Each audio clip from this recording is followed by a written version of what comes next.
যুবক, কারো মনে কষ্ট দিয়েছ, সে যদি তোমাকে রিপিট কষ্ট দিয়ে দেয় তাহলে তুমি বেঁচে গেলে। কথা বলেন না।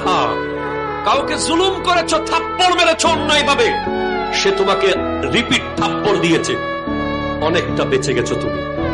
সে তোমাকে রিপিট লাথি মেরেছে, তুমি বেঁচে গেছো। রিপিট গালি দিয়েছে, তুমি বেঁচে গেছো। কিন্তু সে যদি চুপচাপ চলে যায়,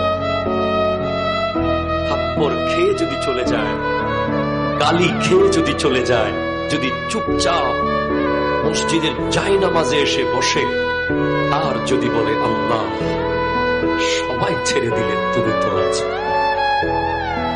খোদা কি কসম, এমন আযাব আসতে পারে, সে যদি তার রিভেঞ্জ নিত, প্রতিশোধ নিত, সে হয়তো আপনাকে মায়ের বদলে মারত, কাটার বদলে কাটত, কিন্তু যদি সেটা আল্লাহর আদালতে চলে যায়, তার বান্দার কষ্ট আল্লাহ সহ্য করে